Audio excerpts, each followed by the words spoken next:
il paia ma le manu shuka koku Samoa ia ai mai se lava le shumaku maruenga SISDAC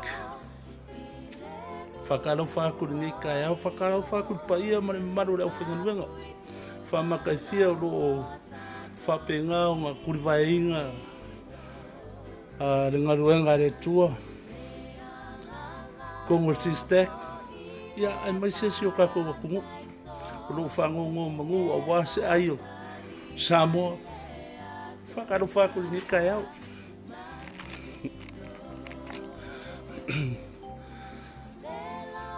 Fia ni kai o whai asinga o pisi de weekend nea anga umapini.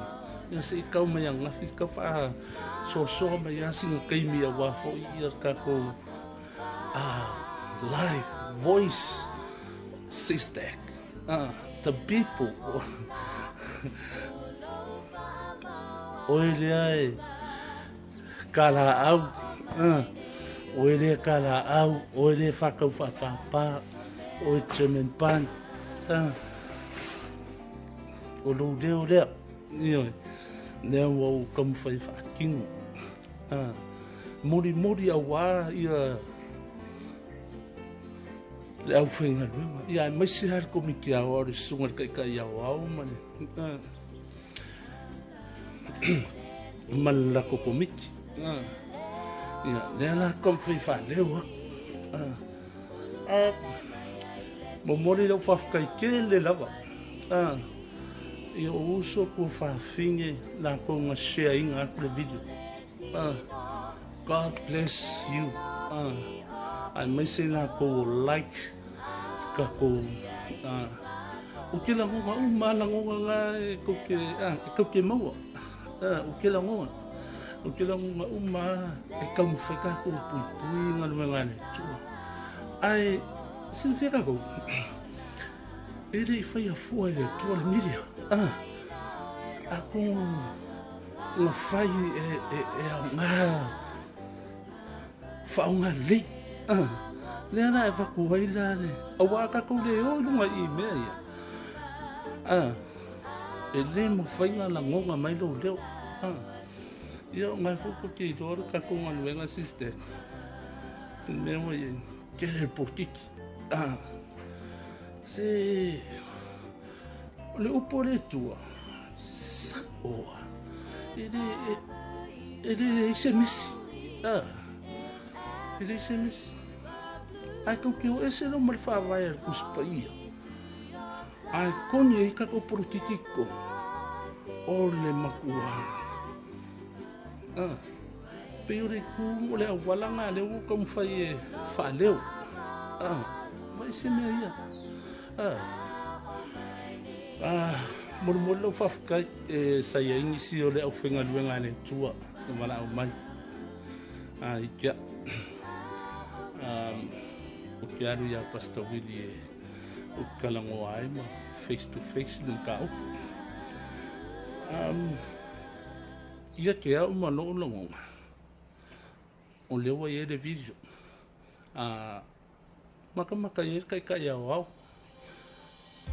whape e la ngonga kai au le lo foi ngaluenga le tua vala au mai ele komiki vala au mai kia ai whape la ko ke le amanga ia se leo ia longo winga ele isi alo fa o ia ka lomi ai se ar me wa e fai ai me ia Lom, ai se ar meu Wi-Fi ai. Que lo fa nga luenga le tua. One coin. Le one coin de ro ma fone ka ko vesi ai. Le wo fa mar mlama iti live. Le wo fa mar mlama mau aku. Ia ai whape, leo whamamlama mai ngi se fufinge ia mele e mau aku pe kanka ia auko whape ia make alomi de la mau aku pe lo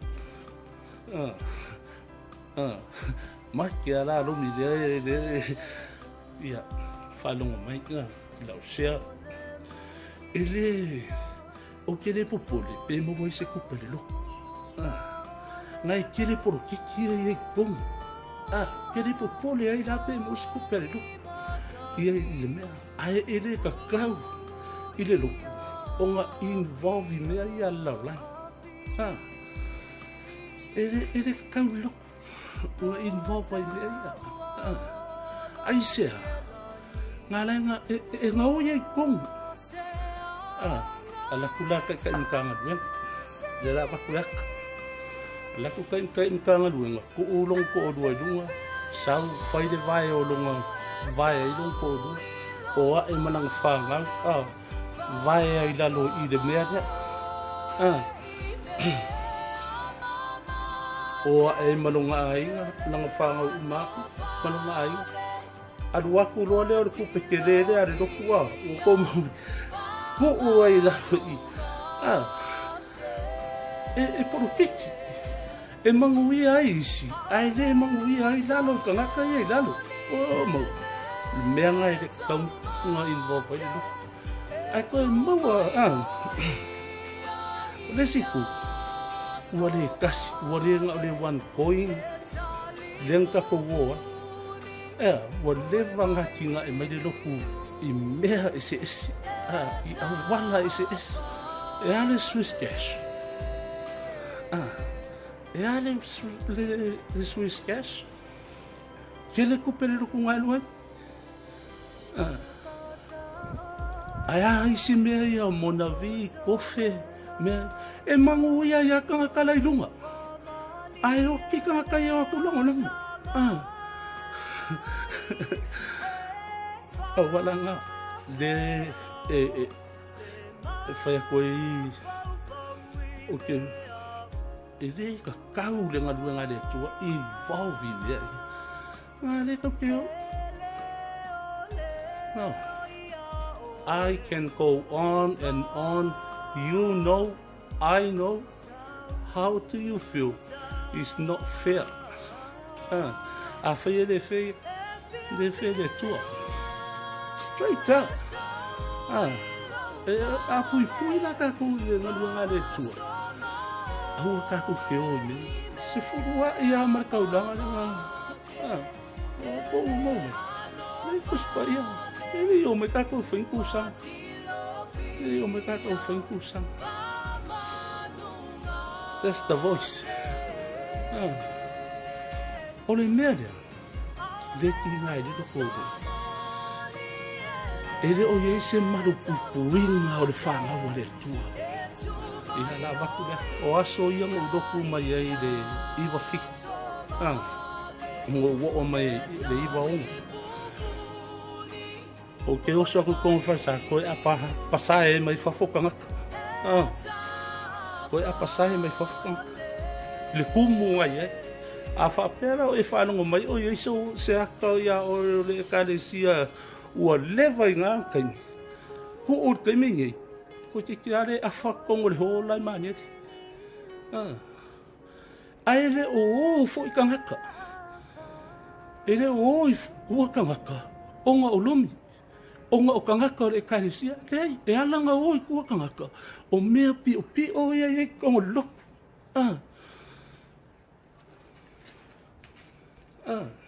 e alanga o I kua kangaka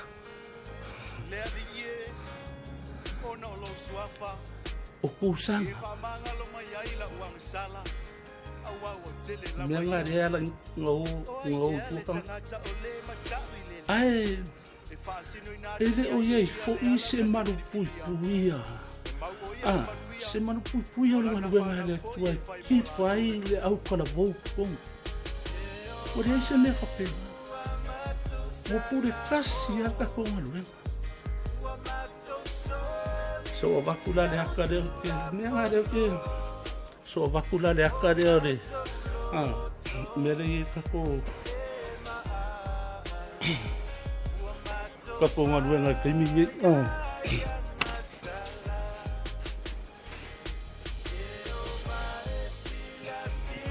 mea de ke e le mo fai ngo u la no u post ka ko le mga o ku la no post ai o ke lo fai le ngalo ngale a fa pela ka ko le e mga o e ku la lo ya post ya fai me mi ko ai e fia o we fu ka ta e fa longo e fia o ia muri do ia do ngol no e fu o de fa longo o ia o su e por me ale va quali point si fa vai le SISDAC Yesu ne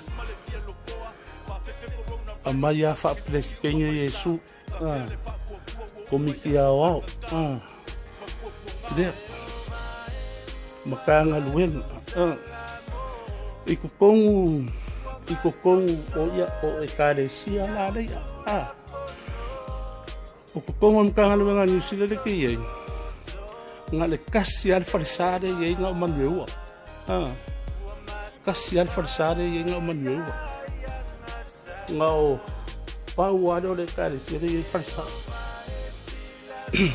wo loa le ye kongo o lufe usala o Ekalesia e aru umalo la ko malo si in kanga luwen aru ika aru uma ye la ko malo afaya se furu Ekalesia ye e aru uma ye dunga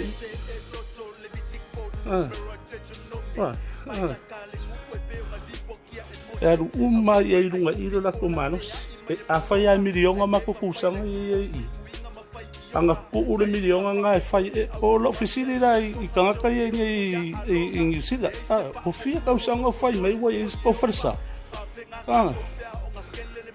o yese por kalame ale makanga luenga ilunga I awani farsa o o fia nga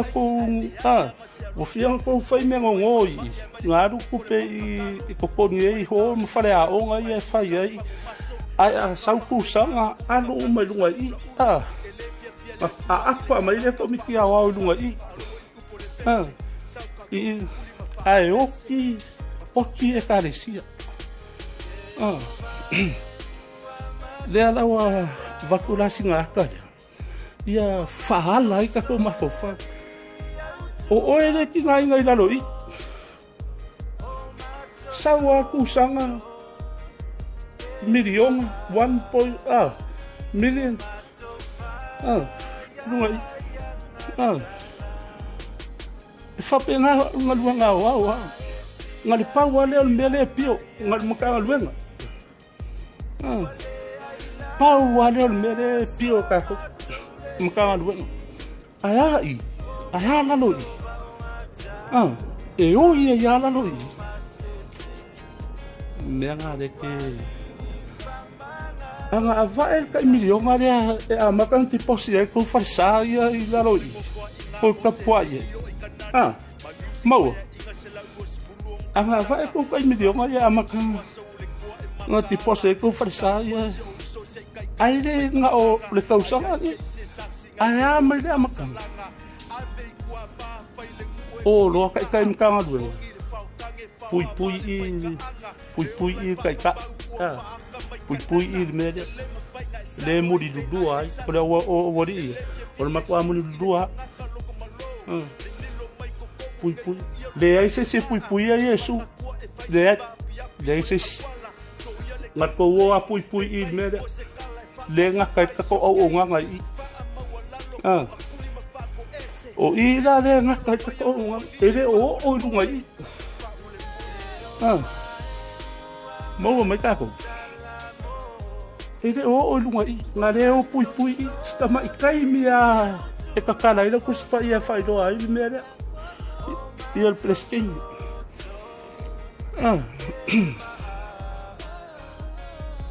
o ki ako o aku de ora wori I kai mkanga lunga ka upe Kau pei.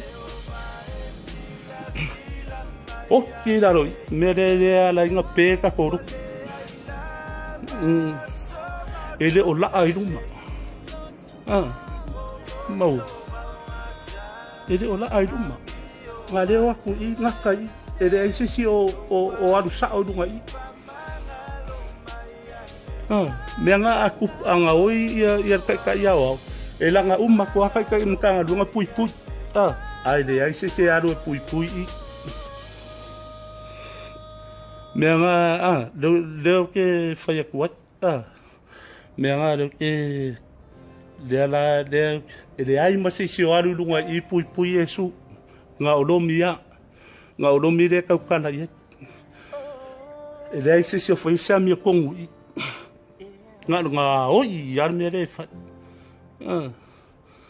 Mau. So mai fa ki dia ma le lau papa. Ia ko va ai le ia. Ile me lau tiki nga. Ia makanga kore Ekalesia. Saude ol fai au sa pati nga umako ni. Fai mai o le ka ko polonga umano. Fai ko fai au dia.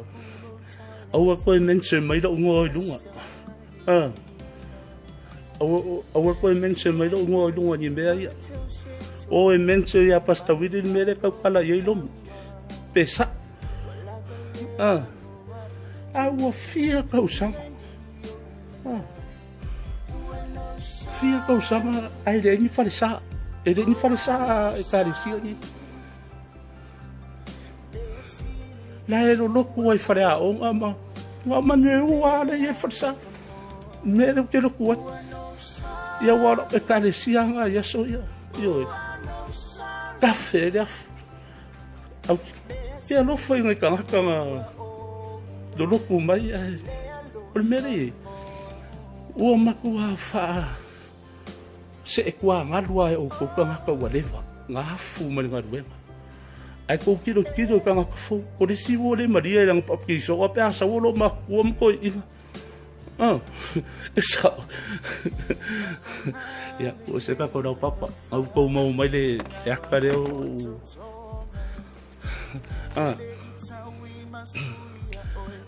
inga le mafu inga corrupts kako ngate ele okup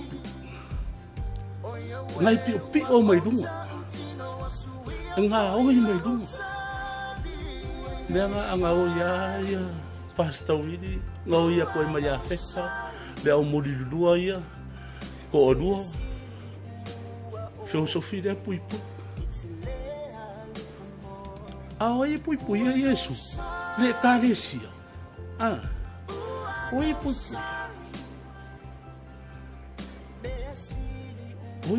ya fa pe ko quero lo fai le Ekalesia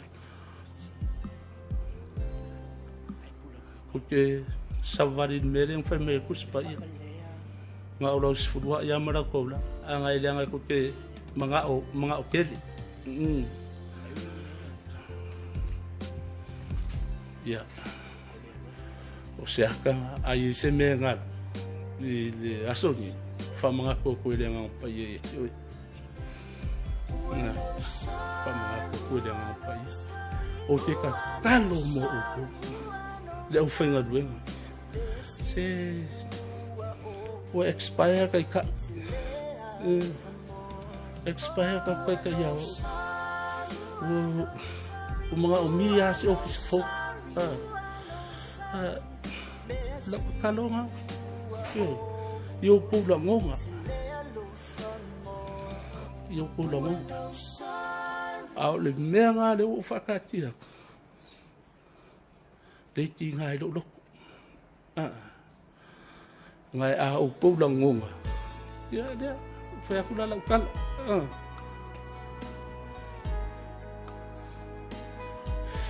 foi aku la kal